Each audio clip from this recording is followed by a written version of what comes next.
In 1997, Steve Jobs released one of the most iconic ad campaigns in history. Here's to the crazy ones. 12 years before that ad, Steve Jobs got fired from the company that he built in his garage. The misfits. Focusing is about saying no. He was 30 years old, The rebels. publicly humiliated, The troublemakers. and everyone thought he was finished. They're not fond of rules, and they have no respect for the status quo. But he came back and turned Apple into one of the most valuable companies on the planet. So how does that even happen? Well, it turns out that Steve followed 15 specific principles throughout his entire career. While some may see them as the crazy ones, we see genius. We are going to be breaking down all 15 so that you can apply them in your business or your dream today. So if you have crazy ambitious goals, maybe you've been called a little crazy because you have dreams bigger than most, well, you have come to the right place because this episode, this is for the crazy ones. Because the people who are crazy enough to think they can change the world are the ones who do. We've got to let people know who Apple is. Welcome to the Anatomy of a Dream. If you are watching this, you probably have a crazy big dream, and we want to know. So let us know down in the comments what it is that you are currently chasing. And don't forget to subscribe and hit that notification bell because we break down dreams every single week of crazy successful people, all so that we can help you accomplish yours. All right, guys, let's get back to the video.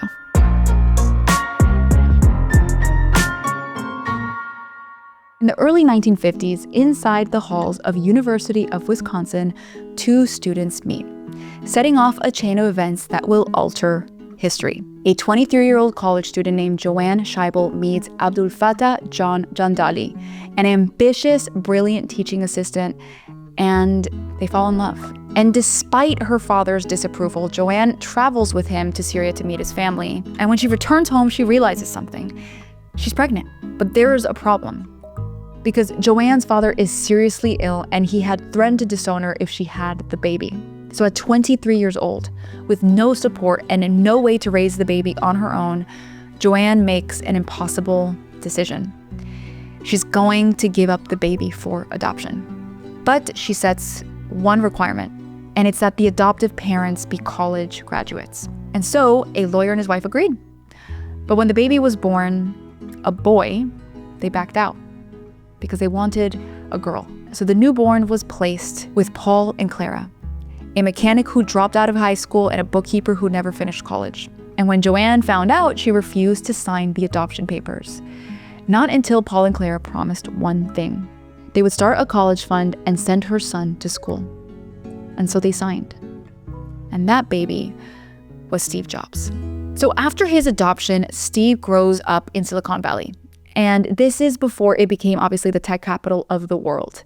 Back then, it was, let's just say, like a quiet suburb filled with engineers, and they were building, their futures in the garage. And Steve is surrounded by this. Now, in breaking down the anatomy of a dream, I think that it's safe to say that I'm not quite sure if Steve Jobs would be Steve Jobs had he not grown up in a place like this. And so it immediately alerted us to one of the principles that we've discovered on this channel, which is the proximity principle. Now, the proximity principle is this idea that your environment shapes your outcomes. Being physically present around, certain people or places and certain ideas, that actually increases your chances of achieving success. And while in Steve's case, this was technically luck, this is something that we can all replicate in our lives. And that can mean changing your environment. That can mean placing yourself near the work that you want to do. And it could also mean seeking out the people who've already done it. We've seen that in Alex Hormozi's story when he sought out another gym owner before he started a gym, right? And one of the reasons that this is so important is because it leads you to meeting people like Steve Wozniak. So Steve Jobs and Steve Wozniak meet while Steve is in high school. Steve is in high school. And was 5 years older and a genius with electronics. So they started tinkering with technology together. And one of their first collaborations is building and illegally selling these devices called these blue boxes, which basically I was really trying to understand what these did. But from what I understand, they let you make long distance calls for free. So even though it was basically a prank phone call system that they used it for, they attempted to turn it into a business. And they somewhat did that until they got robbed at gunpoint. That's a whole other story. And while that didn't work out for obvious reasons, that was the first seed of their business relationship dynamic. And so after high school, Steve fulfills his birth mother's desire and attends Reed College, which was an extremely expensive liberal arts school. And I think this is a really trippy part because he drops out after one semester because he feels guilty wasting his parents' savings and feels like it's a waste of his time because he's not studying what he actually wants to study.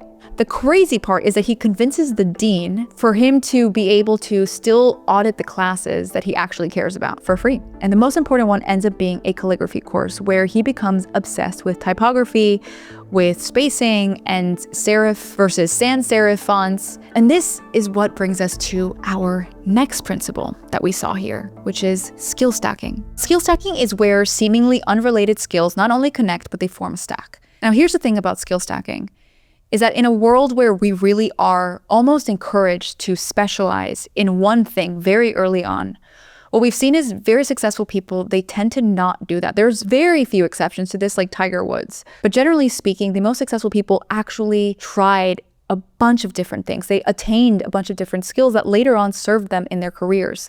And they could be as random as taking a calligraphy course in school. Why is this? Well, we go into this in an entire video that we will link right here, but David Epstein talks about it in the book Range. And I think that the thing that I took away from it most is that being a generalist is the ultimate hack at becoming a specialist, because there are seasons in your life where being a generalist and trying different skill sets do serve you when you do want to hyper-focus and go down the rabbit hole in one arena. So why was this calligraphy class so important? Well, the skills that he took from that class, they eventually shape the Macintosh down the line, and they're the reason that our computers today have fonts. They're what inspired the elegant typefaces that we currently have and the design behind them. And so while at the time it didn't seem like anything important, it was huge. And so Steve continues his skill stacking journey and he takes a job at Atari. And he was so terrible to work with. He had a terrible odor because he had these specific beliefs about hygiene that he was actually put on the night shift because they saw how smart he was, but they didn't want him around other people, so they gave him a night shift. And so he starts debugging games. And he occasionally even pulls in Woz in to help him solve these engineering problems that he couldn't crack on his own. So around this time, something important happens. Because in January 1975, Wozniak attends a meeting of the Homebrew Computer Club, which was a small group of hobbyist engineers who gathered to share ideas. And so that night, Woz sees something that absolutely blows his mind, a demonstration of the Altair 8800, one of the earliest personal computers. Computers back then didn't even have a screen, okay? They were just a bunch of buttons. What he was seeing, what was mind-blowing to him, was a metal box with blinking lights, but it was just enough of a breakthrough to make him think, I can make my own version of this and I can make it better. And that same night, he sketches the Apple I. And his idea of it was that the screen and the computer would all be one. So after months of working on it, he makes history because it was the first time in history anyone had typed a character on a keyboard and then had it show up on the screen right in front of them. And this is the difference between Woz and Steve, because Woz purely was just building this for the joy of engineering. But Steve, he saw something different. He looked at Woz's prototype and then he realizes that this was a business that would change the world, and Steve wanted to sell this. But instead of this whole computer in one package, they mainly were going to just sell the board. And at first I was like, wait, if the magic of what Woz built was that you could type on a keyboard and see the text appear on the screen, why didn't they just sell the whole thing together? The board, the case, the screen, everything all together. Why sell it incomplete? So this is where another principle showed up, and that was the skateboard principle. The skateboard principle is a concept that was popularized by product coach Henrik Nyberg that says, before you build a car, before you build the polished dream, you start with the smallest version that can actually get you to move. A lot of times when we're building products or an idea, we go for one wheel and then another wheel and then the windows. But in reality, you just need something that gets you from A to B. So a skateboard, and then a scooter, and then a motorcycle, and then a car. And the skateboard is exactly what the Apple I was. So they build these handboards in the garage, and Jobs brings in Ron Wayne from Atari to help mediate decisions and to organize operations and provide business insight. He basically just wanted another partner. And Ron Wayne drafts Apple's founding partnership agreement, which was 45% Jobs, 45% Wozniak, and 10% Ron Wayne. And this is when Jobs is like, okay, we need our first big order. So he visits Paul Terrell at Byte Shop, which was a local computer store. And Terrell agrees to buy 50 fully assembled Apple I boards at $500 each. And that's a lot of money for the time, right? But here's the problem. Jobs now has to get these parts, but he has no money to get them. And in order to fulfill the Byte Shop order, they have to actually buy the components up front because, of course, nobody trusts them, right? And so what do? They take out loans. They sell their personal belongings.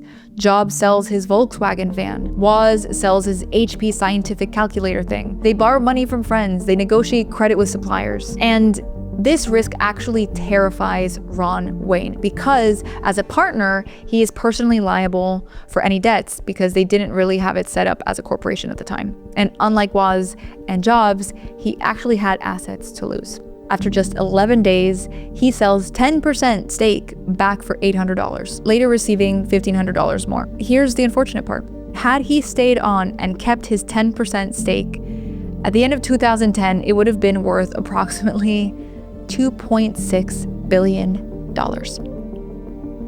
And that brings us to our next principle, which is risks. This Santa Clara Valley, which we all refer to affectionately as Silicon Valley, is probably one of the finest examples of what I call sort of an entrepreneurial risk culture anywhere in the world. And we like to think that we're carrying on that tradition. Before we jump in and say, how could this guy be so stupid? I think it's important to remember that this guy had responsibilities, which brings me to this concept of asymmetric bets, which Alex Hormozi talks about. Here's the whole concept. I think that when we think about having nothing, when we think about our rock bottom or feeling like we haven't amounted to much in life, right? If you're in a place where you feel like you genuinely have nothing, that is incredibly high leverage. Because when you have very little to lose, this is actually when you want to take as many shots as possible because you have nothing to lose. And so it is a net positive for you to just go all in because either you win or you learn. And Jobs and Woz both capitalized on that. So when I look at Ron, I honestly almost understand he was in a different place in his life, and Woz and Jobs did have the luxury to double down. And this is not to say that I don't think that Ron shouldn't have taken the risk. I think that he should have, but I also understand why he didn't. And so for whatever reason in your life, if you're listening to this and you are in a place where you do feel like you don't have the things that you wish that you had, you haven't built the things that you want to build, I want to challenge you to reframe that as maybe a good thing. Because unless, to me personally, you have a lot of people relying on you, like a family or a company, that's really the only time, in my opinion, where you might have a lot to lose for other people. So this is where the iconic Apple garage becomes their production line. Jobs and Woz hand build every single one of those Apple I boards. And they put together components one by one. Woz minimizes chip count. Jobs organizes production workflow. They package each board manually. They test each unit on a small TV.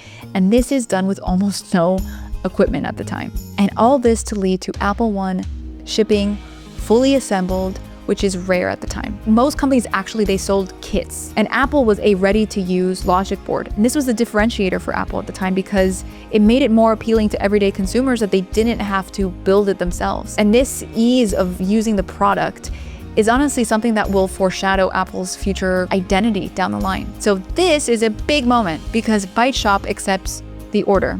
And the 50 Apple I units are delivered and they're sold. And Apple officially becomes cash flow positive. Steve does not slow down for even a second because for him, the Apple I was never really the destination. It wasn't really just a means of getting more money. It was a proof of concept. It was his skateboard. And so now he wants to build the car. But he knows he can't do it alone because Steve knew one thing. If you really want to build something truly, truly great, you need people around you who are A players. So he recruits Mike Markula. And this is where another principle in Steve's journey becomes super clear to us, which is strategic partners. Strategic partners are individuals or entities that create leverage for your dream. And this means that they have maybe an existing system, or they have an audience, or they have access that would be very difficult for you to create alone. When we looked at Rihanna's story, we saw that she partnered with LVMH, who is the largest luxury group in the world. And so she basically went 50-50 on building Fenty with them because they had Sephora, they basically had the entire supply chain, and most importantly, they had the experience. And so similarly to her, he partnered with Markula. Now, Markula is 33 years old. He's already retired from Intel, and he's a multimillionaire. And he's one of the sharpest minds in Silicon Valley at the time. And obviously, Steven has this vision, and Woz has his engineering background, but neither of them honestly had ever built or scaled a company. And Markula had. So Markula writes a check for $250,000 and accepts 1/3 ownership stake, and in that moment is a real turning point for the company. Now, at first I wanted to skirt over this part because, well, not everyone is lucky enough to find this kind of partner, let alone someone who will write them a check for $250,000. But then I really realized that at the end of the day, it wasn't so much luck that they were able to find this person, because they had first and foremost built something that would even attract a strategic partner. Because specifically to find a strategic partner, you need to either have something that they don't have, or something that it very clearly, if you were to combine forces, it would create a clear home run. So before we look for a strategic partner, it really does seem important to make sure we understand what even attracts one. And Jobs and Woz had a product. They had some proof that there was demand, and they had expertise in technology. So while, yes, finding a Markula is not easy, I do think that the most important thing in order to find those partners is to make sure that you are making and creating something that attracts a Markula. So with Markula on their side, they go on to develop the Apple II. Woz designs the hardware, Jobs pushes for this plastic enclosure instead of these like metal kits, and Jobs insists on color graphics. Markula is teaching Jobs at the same time the principles of marketing that we're gonna get into later in this episode. And as opposed to the last time, the Apple II actually needs to be a complete personal computer that anyone can use right out of the box. While this sounds like a hefty mission, here's the crazy part. 7 months later, 1977, they launched the Apple II at West Coast Computer Fair. 7 months. And this is where another principle popped up in Steve's story, and it is the speed to action principle, which basically means that you have to move as quickly as possible from idea to execution. Now, what we have seen is that the most successful people, they act incredibly fast from idea to execution. They shrink that time. They don't sit on concepts. They don't overthink, period. They just move. And honestly, this one really hit me hard because I catch myself doing the opposite all the time. The whole point is you just want to get the puke draft out. I don't know if this has happened to you guys, but if you've ever worked on an essay, let's say, and the night before you're cramming to just put it together, and then at 2 a.m, you finally have your first draft, and then that's when you start perfecting it, right? And every single time at 2 a.m, I'm like, if I only had this goddamn puke draft done last week, this entire essay would have been much better. Now, speed to action isn't about being reckless. It's about momentum. It's about not letting perfection become the enemy of progress. And Steve Jobs, he did this almost to a fault. Steve was known for giving people impossible deadlines. He would tell engineers they could build something in days when it would normally take people months, and somehow they did it. Now, Steve was notorious for doing this in a way that was harsh and cruel, and I don't agree with that part. But I do look at the urgency and think that that matters, because speed to action is the only way to move forward. If they moved fast, they could outpace every single other person. And if they hesitated, someone else was going to build it first. And the Apple II became one of the most successful products in computing history, making Apple millions. And by 1980, the company goes public. Steve Jobs, at 25 years old, is now worth $200 million on paper. But Steve, of course, is not satisfied. He already is looking ahead. And in 1979, he gets a glimpse of the future during a visit to Xerox PARC, which was Xerox's research facility in Palo Alto. Now, what he sees there actually changes everything. A graphical user interface, which was a mouse, icons you could click on, windows that you could move forward. It's the future of computing. and Xerox doesn't even realize what they have. But Steve does. He immediately knows that this is what personal computers need to become. So he rushes back to Apple and he pushes for a new project based on what he saw.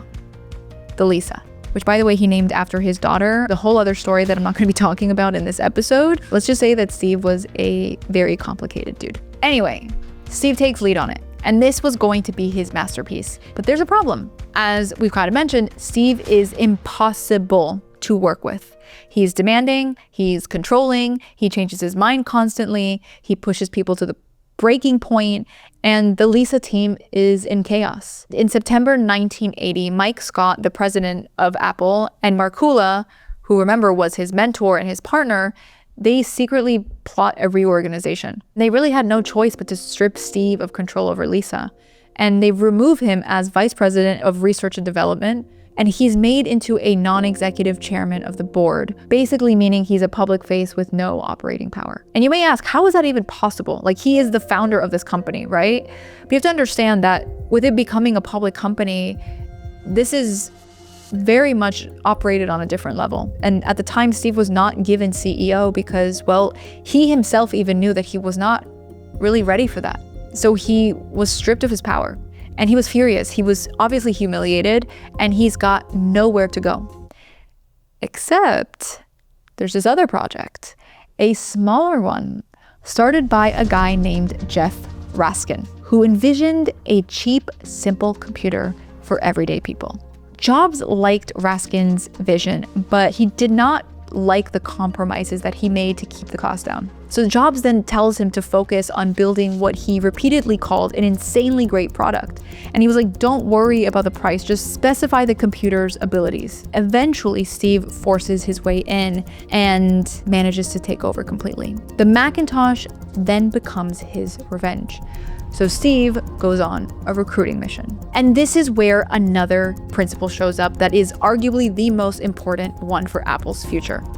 And that is to recruit superstars. A superstar is an A player. This is someone who doesn't just do the job, they elevate everyone around them. And Steve had this belief, it was his philosophy, that A players only want to work with other A players. Finding a superstar is so important that there is this study that I actually read in Stephen Bartlett's book, Diary of a CEO, and it's this Harvard business study that found that toxic employees are contagious. Workers are actually 37% more likely to engage in misconduct when they're working alongside someone with a history of misbehavior. The study identified a social multiplier of 1.59, meaning each case of misconduct generates an additional 0.59 cases throughout the organization, which means it is like a virus spreading through your team. This proves why you have to not only find superstars, but you have to eradicate anyone that is anything less. And so the question that I thought to myself was, how do you actually recruit these superstars? Well, I think the first thing that you have to keep in mind, and that has helped us in our company, is looking at yourself as a professional recruiter. The next thing could be to require candidates to submit at least one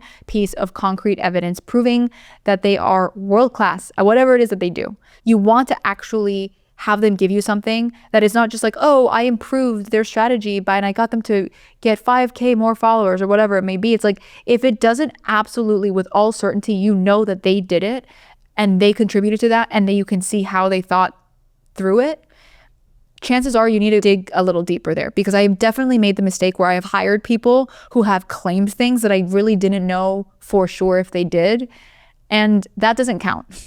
And the third way is we actually hired one of our business partners this way. So we actually went on Intro, which is actually a site that you can connect with other successful people.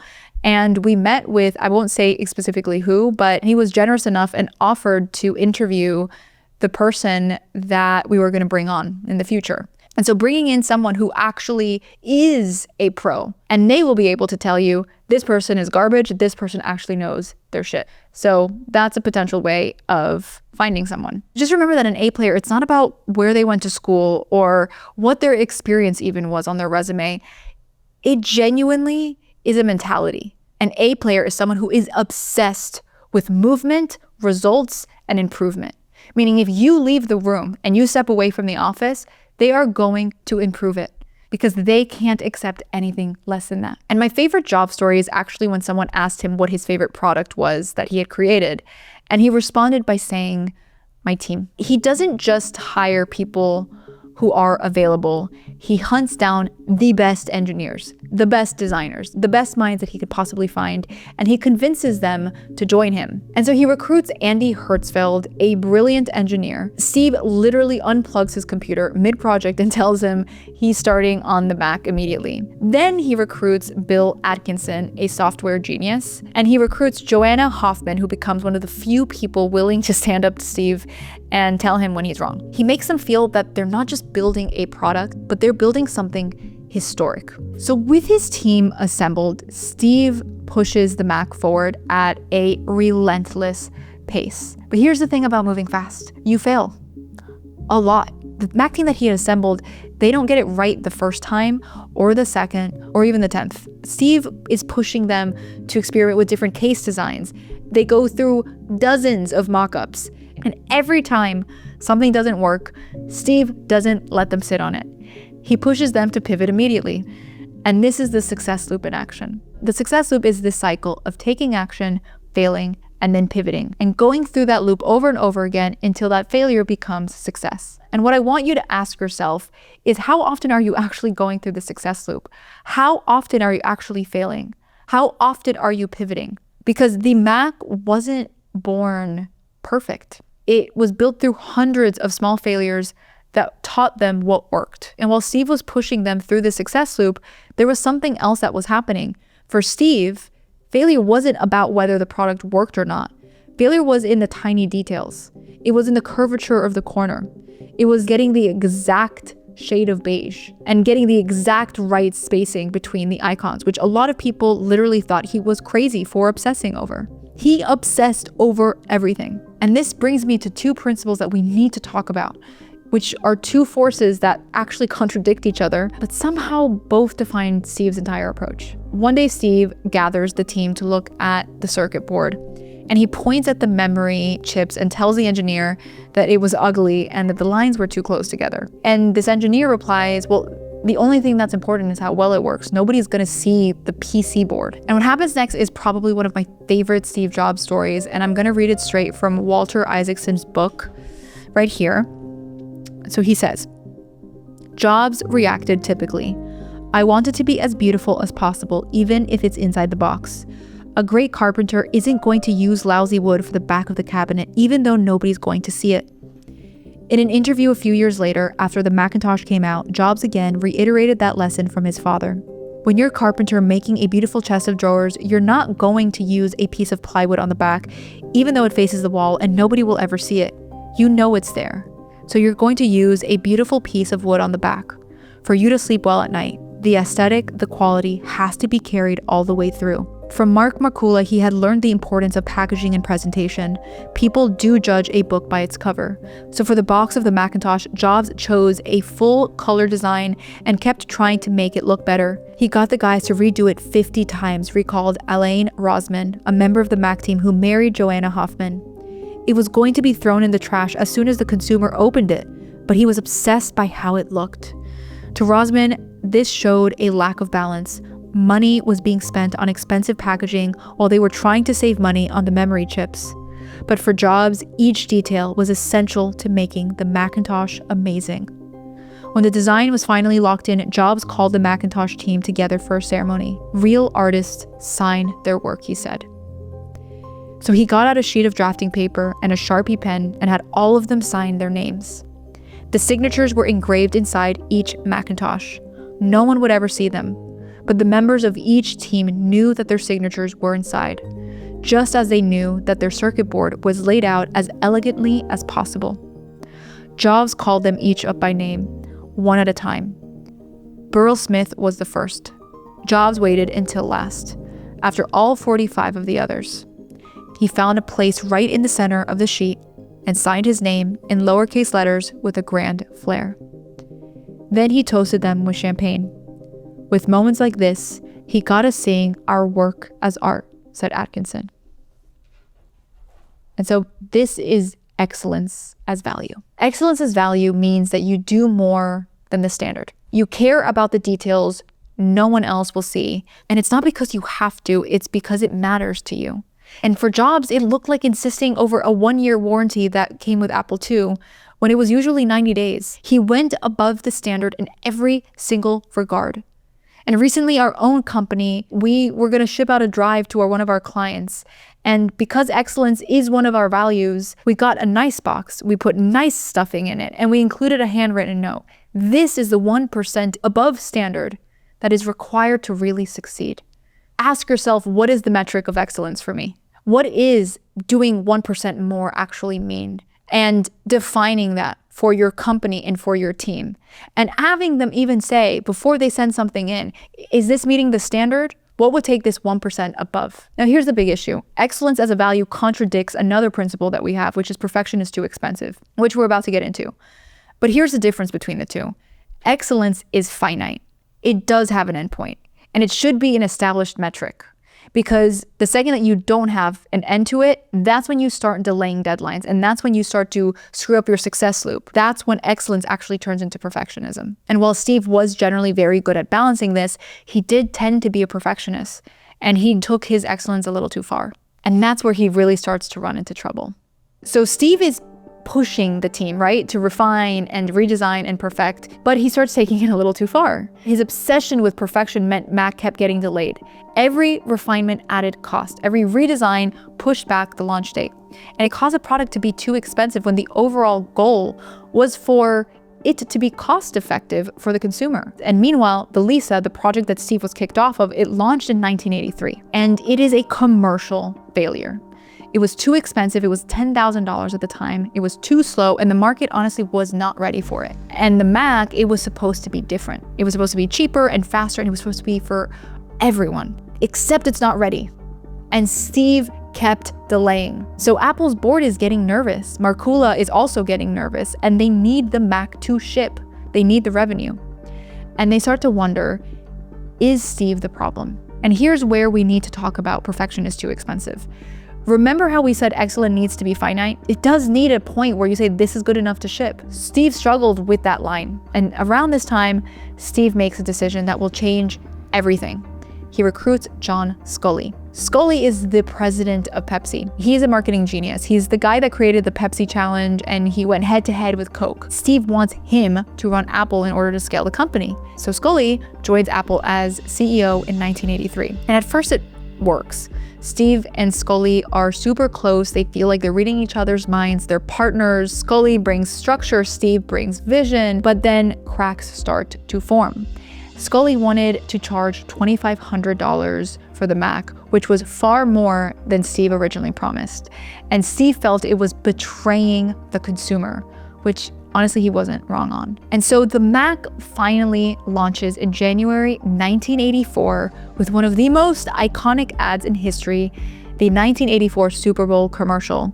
It is a huge cultural moment. We shall prevail. On January 24th, Apple Computer will introduce Macintosh.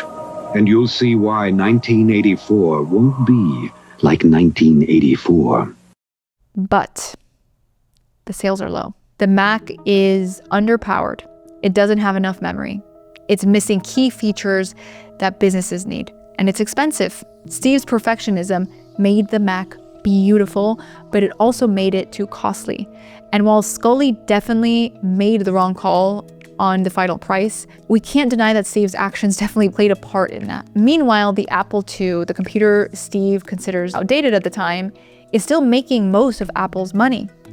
And tensions begin to rise between Steve and Sculley because they know that Apple needs to stay innovative. And at the time, they hadn't really had an innovative product since the Apple II. So Steve wants to keep pushing the Mac for that reason. And Sculley wants to focus on what's actually making money, which honestly was just impatient and is probably Sculley's biggest mistake.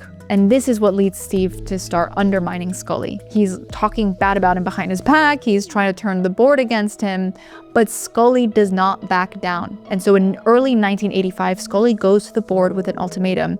It's him or it's Steve. Steve thinks that the board will side with him. He's the founder, after all. He's the visionary. Apple is his company. But the board chooses Scully. Even Markula, Steve's mentor, his partner, the man who believed in him when no one else did, sides with Scully. And in May 1985, Steve Jobs is removed from all operational duties at Apple. He's still on the board, still technically the chairman, but he has no power, no team, no projects.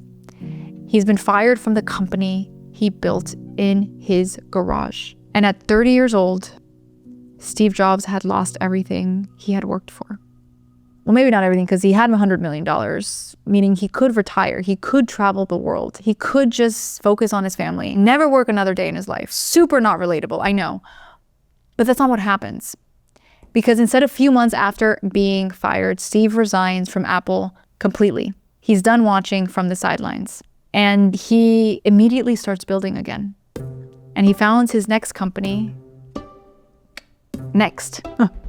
For Steve, Next was going to build the next generation of computers, which was powerful workstations for universities and businesses. Everything Steve learned from the Mac, he's going to apply it here. This is something really important because he didn't technically really lose everything because he didn't lose his experience. Sure, he had the money, but the most important thing that he came out of Apple with was experience. So he recruits some of the best engineers from Apple. He raises millions in funding. He's all in, but there is one thing. Next struggles.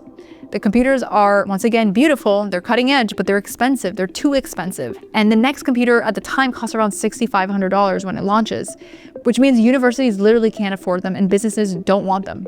The sales are so slow that Next barely makes a dent in the market. And this is the part where most people would have given up. Most people would have said, I tried, it didn't work, time to move on. But not Steve. Around the same time, Steve makes another move and he buys a small computer graphics division from George Lucas himself for $5 million.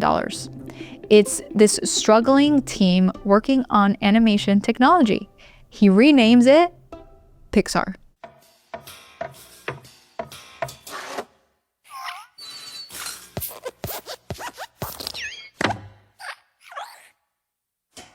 For years, Pixar loses money. It's bleeding cash, and Steve is just funding and pumping more and more money into it, and he's trying to keep it alive. Most people thought that Steve had absolutely lost it and was crazy.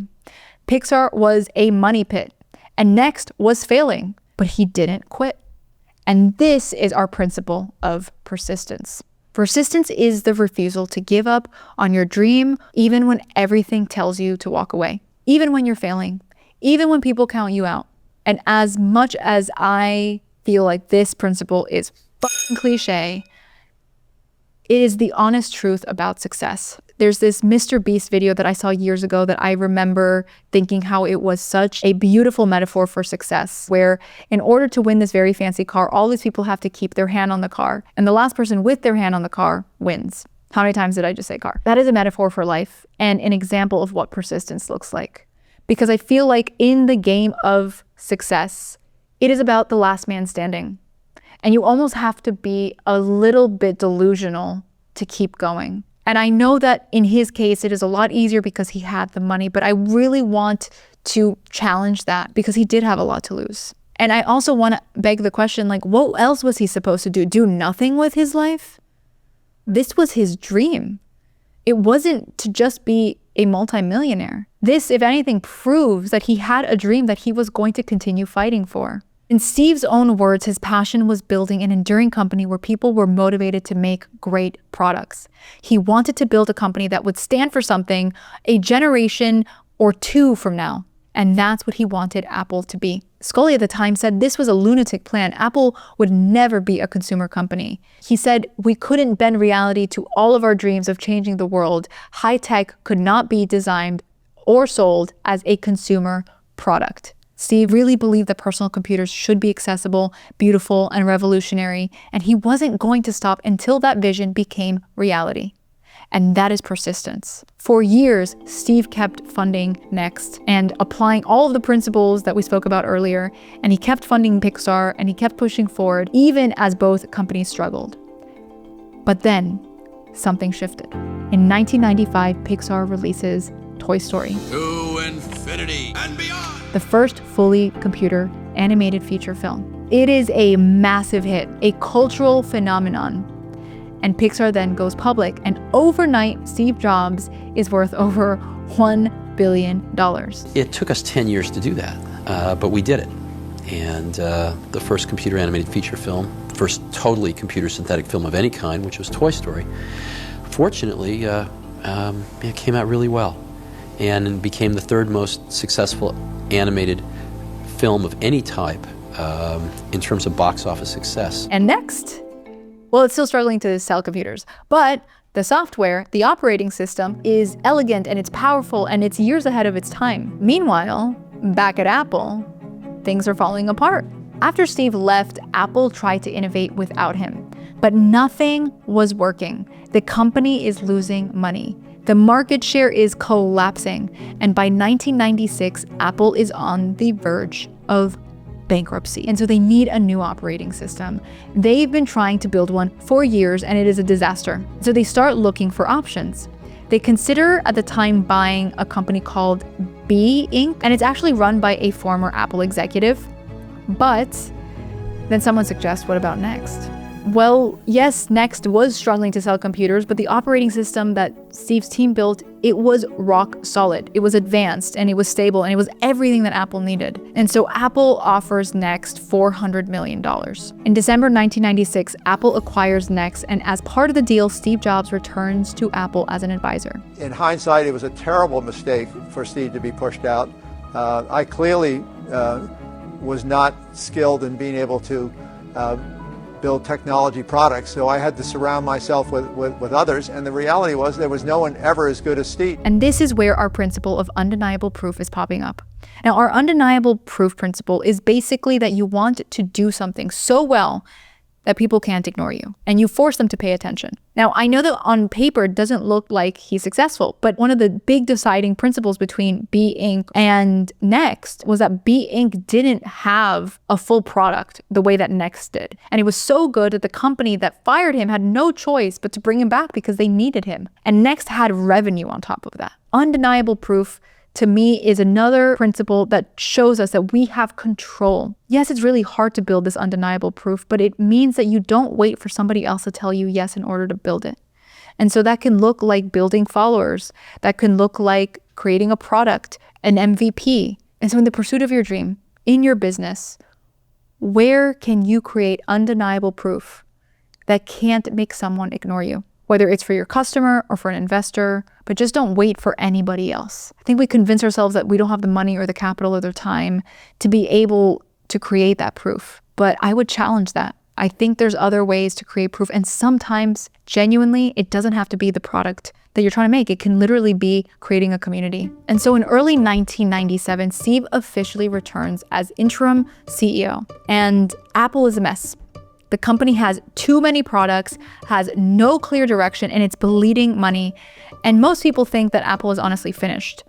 But Steve sees something, as usual, that no one else does. He pressures the board to get rid of some of the people in the senior jobs that he did not feel were fit at Apple, to put it nicely. And he wanted to put the people that he had at Next at the top. He put a gun to their head and he said, "You brought me here to fix this thing, and people are the key." And so Steve does this other thing that we found really interesting. Steve walks into the first leadership meeting at Apple and he asks for a list of every product that the company was working on. And the list was super long. It was like dozens of different computer models and product lines. It was chaos. So Steve grabs a whiteboard and he draws a simple 2x2 grid like that. And this is where another principle kicks in. And it's one that will save Apple, and it will turn into the most valuable company on the planet. And so he writes, consumer, professional across the top, and desktop and portable, 4 boxes. He turns to the team and he says, this is what we're going to make. 4 great products, 1 for each quadrant. 1 was a consumer desktop, this would become the iMac. 1 was consumer portable, and this would become the iBook. The other one would be a professional desktop, the Power Mac. And the other was a professional portable, which was the PowerBook. Everything else, cut. And Steve eliminates dozens of projects and products. It was projects that people had been working on for years. And the team is shocked. But Steve was absolutely clear. Deciding on what not to do is just as important as deciding what to do. Which brings us to our principle of attention management. Attention management sounds like it sounds like something I really need, having ADHD, but it is the principle that the most successful people focus on only what is important. They are incredibly good at saying the word no.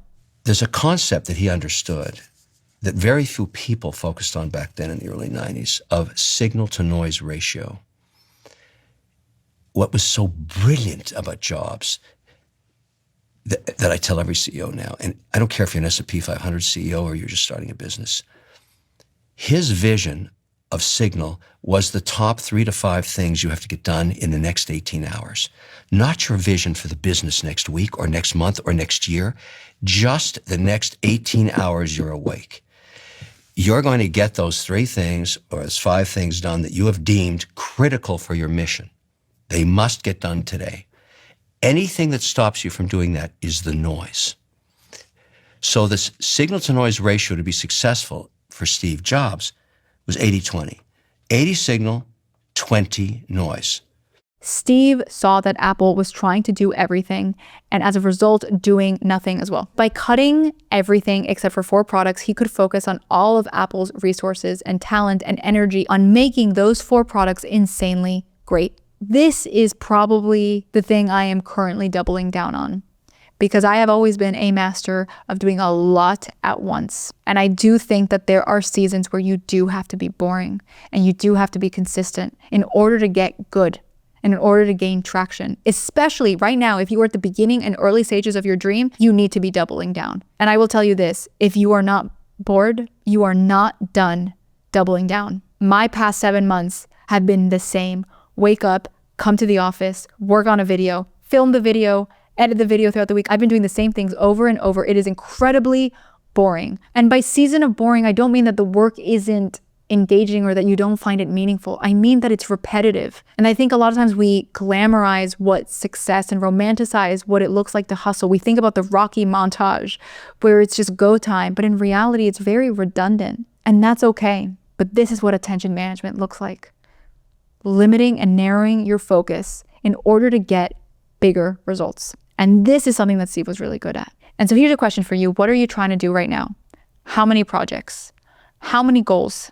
What would happen if you cut everything except the most important things? And if you are having trouble picking what it is that you want to focus on, I will say that something that helps me is asking yourself, if I had to pick one of these things that would make all of these other things that I want to do easier, I would go with that thing first. Now, Steve's 4-quadrant strategy saved Apple, and it gave the company focus, clarity, and direction. And it honestly set the foundation for them to get Apple back on its feet. But there was one more important principle missing, and that was marketing. Arguably one of the many things that Steve Jobs was best at. So the perception of Apple was that Apple was dying and that it was a relic of the past. So Steve knew that they needed to change the narrative. And this is where the philosophy he learned from Markula years ago, and it was something that they titled the Apple Marketing Philosophy back when they started. And it had 3 pillars. And the first one was empathy, an intimate connection with the feelings of the customer. We will truly understand their needs better than any other company.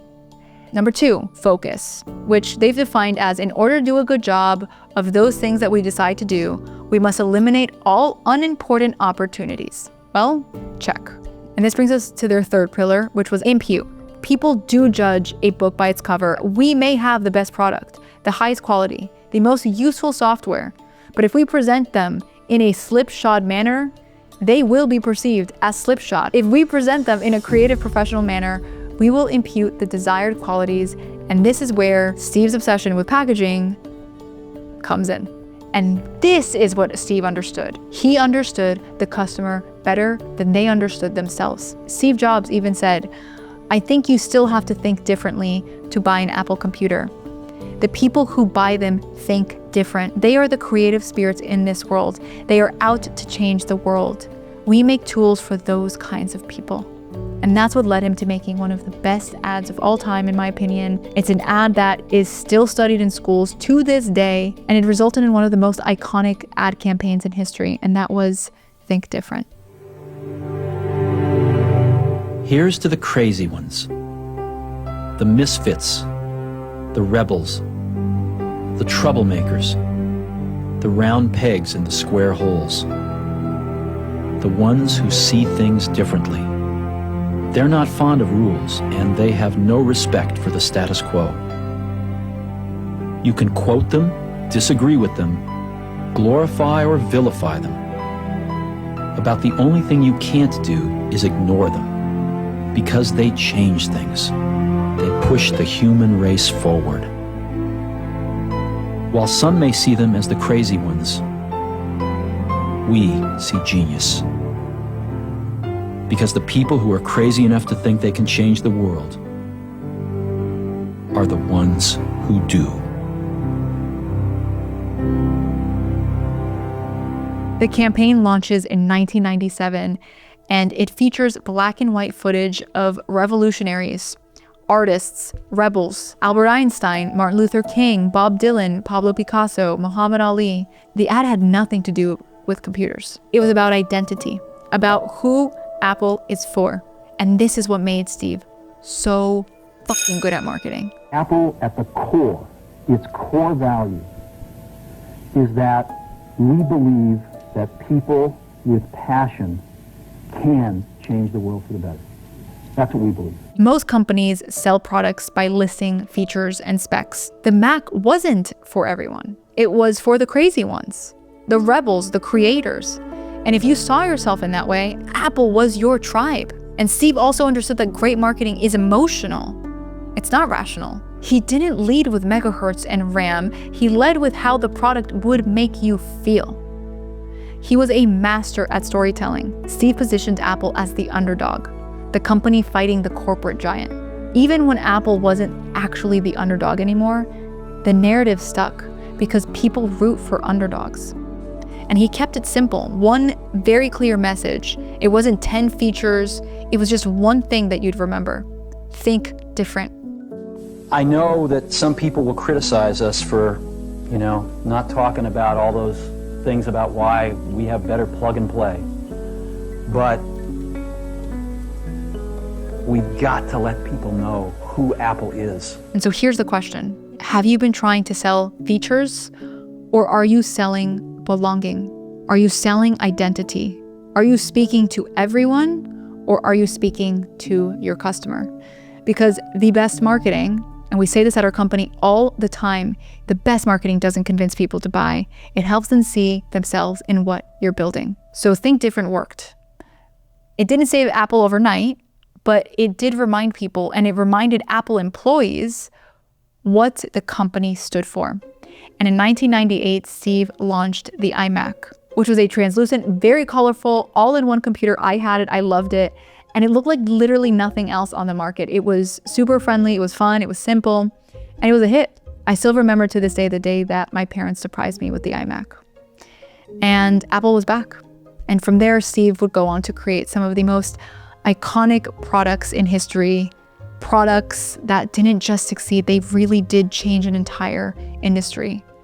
And all of this was possible through our very last principle of mindset. And I think I mentioned this, but I really struggle with these principles that are very generic, like mindset, because it doesn't feel very tactical. But how is it possible to be persistent or to speed to action if you don't have mindset? I want to mention mindset in a different way because Steve had a way of looking at the world that most people would call delusional. And when Apple was actually developing the iPhone, he went to the CEO of a glass company called Corning, and he told them, what he was looking for, what he needed. And the CEO explained that there would be serious engineering challenges because the kind of glass that Steve was describing had never, at the time, been manufactured at scale, and it wasn't realistic. And Steve's response was, get your mind around it, you can do it. And so weeks later, the CEO retold the story, shook his head in astonishment and said, we did it in under 6 months. We produced a glass that had never been made. And this is the mindset that defined Steve Jobs. For Steve, limitations only existed in your mind and they weren't physical. That impossible often just meant no one tried hard enough yet. That if you refuse to accept no, if you push past what everyone else thinks is realistic, you can actually bend reality. And Wozniak called it this reality distortion field. Steve would look at something everyone agreed was impossible and he would say, we're doing it anyway. And somehow people would do it. Now, I don't agree with the mindset in terms of how he treated people. Like, that is probably the biggest thing that I do not agree with Steve Jobs on. But this is where so many people throw away all of the learnings from someone that they don't like because they just, well, he treated people like shit, so there's nothing I can learn from him. But remember, we can take the good parts of the mindset without adopting the bad. Now, here's the thing about mindset that I do want to bring up, because most people accept the world as it is. They hear that's not possible, and then they stop. But the people who actually change things, they refuse to accept those limits. And they ask, what if the only thing stopping me is my belief that I can't? So ask yourself, what have you accepted as impossible? What limitation have you adopted as truth? Because Steve's story shows us that the biggest barriers, they aren't out there, they're in here. And what we believe is possible. And that mindset, that refusal to accept no, is what made everything else possible. And I've personally been struggling with this the most right now. My mindset in building this channel has been filled with limitations. It's lately been filled with a lot of things that I've been told early in my career for some reason, things that I've been told recently in my career. And if I had to say one thing that's preventing me from succeeding, it's the fact that I've accepted far too easily that things are too hard, that they can't be done. I can't even tell you how many times that I have either delayed a video or not made a video because I was just like, that's not possible. I can't make that video. I'm not smart enough to make that video. I don't have enough time to make that. If I do that, people are going to say mean things. I wasn't really going to share this, but I'm on this part of the journey where it feels like I want to quit. And I told my husband today, why hasn't this come easily to us? Why has building this channel been so damn hard? And then in that conversation, I said something that I think is honestly really true. That if I were writing our story, if this was a short film or a book, I would probably make this part that I'm in right now as hard as possible, because that's what makes a great story. That's what makes a strong character. And it reminds me of this speech that Steve gave years earlier at Stanford. And he talked about getting fired from Apple, about how devastating that was and how public that failure felt. But then he said something that changed how I think about all of this. I was a very public failure, and I even thought about running away from the valley. But something slowly began to dawn on me. I still loved what I did. The turn of events at Apple had not changed that one bit. I'd been rejected, but I was still in love. And so I decided to start over.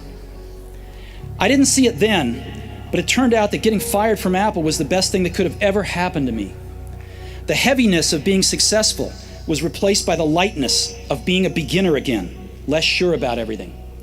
It freed me to enter one of the most creative periods of my life. He talked about how you can't connect the dots looking forward, you can only connect them looking backwards. And so that calligraphy class that he took at Reed, it seemed useless at the time, but it's what gave the Mac its beautiful typography. Getting kicked out of the Lisa, it led him to the Mac. Being fired, it led him to Next, Pixar, and eventually it brought him back as a stronger, wiser leader, making him ready to build one of the most valuable companies in the world. Every decision, whether it made sense or not in the moment, made sense looking back. And then he said this. You have to trust that the dots will somehow connect in your future. You have to trust in something, your gut, destiny, life, karma, whatever. Because believing that the dots will connect down the road will give you the confidence to follow your heart, even when it leads you off the well-worn path. And that will make all the difference. So if you are watching this and you feel lost right now, if the anatomy of your dream doesn't make sense, if you're in the middle of what feels like a failure and you are on the verge of quitting, I'd like to imagine that one day, whether you're giving a speech at Stanford or you are just telling your grandchild this story, that you'll look back at this part of your journey and you'll probably say it wasn't the best part and it probably won't be your favorite, but maybe you'll say it was the most needed. Those moments, they weren't detours, they were a path. And our job is not to see the whole staircase, it's just to take the next step. And Steve Jobs didn't just do that, he wrote one of the best blueprints of it. And the blueprint is this: start, move fast, fail, learn, recruit people who believe, care about the details, but don't let perfection stop you. Persist when everyone else quits. Build something so good that they can't ignore you. Focus on what matters. Refuse to accept the limitations and trust that the dots will connect. Because those dots, they make up the crazy anatomy of your dream. All right, guys. I will see you in the next one.